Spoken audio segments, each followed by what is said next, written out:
انت تدري ليش ابراهيم بايش لابس اشاره الكابتنيه مع انه اكو لاعبين اقدم من عنده واكبر من عنده؟ لان يا حبيبي اجراهام هو انطاه اشاره الكابتنيه حتى يدعمه معنويا. يا خالي اجراهام هذا اللاعب لو تدعمه بذروك هم ما يقدم لك. وانا ما يصدمني يا حبيب قلبي بس اللي يقول والله مستدعين ابراهيم ومقتنع باجراهام على مود ضغطه، على مود عنده لياقه بدنيه، على مود ما يوقف بالملعب. خالص عندنا كونه، شو عندنا كونه قاعد يركضون ورانا. كرة قدم هذه، كرة قدم تريد تكتيك. انت راح تواجه فرق خيالية. زين تعال خلينا نشوف، تعالوا خلينا نشوف هذا اللاعب صدق قاعد يضغط صحيح، صدق قاعد يلعب باص بالوسط، صدق عنده لياقة بدنية، صدق قاعد يقطع. خلينا نشوف على كلامهم غير مقتنع بعلامة هاي الجهة. خلينا نشوف. هسه انا راح احلل لك المباراة مال العراق واسبانيا، وايضا احلل لك اداء ابراهيم بايش، واكشف لك الحيل اللي قاعد يقنعونك بيها بابراهيم بايش عود جاي يضغط. هسه بين لك اياها واكشف لك اياها.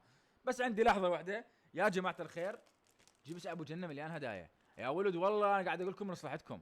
جيب ابو جنة مليان هدايا. اجمع احرف كلمة بيت تاخذ بيت، اجمع احرف كلمة ايفون تاخذ ايفون، اجمع احرف كلمة ابو جنة تاخذ سيارة 0 كيلومتر ما ماشية. مليان هدايا ولد، مليان هدايا. جرب حظك ترى مو بعيده. وهسه تعالوا نكمل وخلص دمكم اداء المنتخب العراقي وباداء ابراهيم بايش. مثل ما تشوفون قدامكم هنا ضغطه عباره عن فاولات، كل ما يضغط ينطي فاول، لا عشان تضغط. طبعا ابراهيم لاعب وسط وجناح بنفس الوقت، مو كان شير الفنان، اللاعب الفنان. يعرف يلعب باص؟ لا، ها شوفت عينك، ما يعرف يلعب باص ولا يعرف يربط بين الدفاع وخط الهجوم. وانت ايش جاي تحجون؟ جاي تغنون انتو يا لياقه. اما عن هاي الجهه اليمين عمي لعبان نفس تحسين ويم حسين علي وابراهيم بايش فوق. اللهم صل على محمد وال محمد.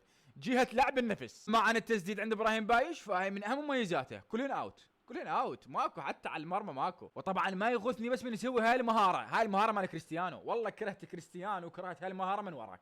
لا تسوي هالخاطر الله. وبس ركز لي على عرضياته. والله انا خايف على هاي العرضيه لا يحسدونك اسبانيا، لا يحسدونك والله العظيم ياخذونك من عندنا. اطلع برا، اطلع. قالوا لياقه، يضحكون على ميتين. عنده لياقه، مجهوده بدني عالي، لاعب تكتيكي، يضغط جيد جدا. تضحكون على ميتين. ترى احنا العراقيين نعرف كرة قدم، والله نعرف. شوف لي ماركو واللعب، شوف لي ماركو. ابراهيم شويه تعلم، اسبانيا كلها تركض وراه.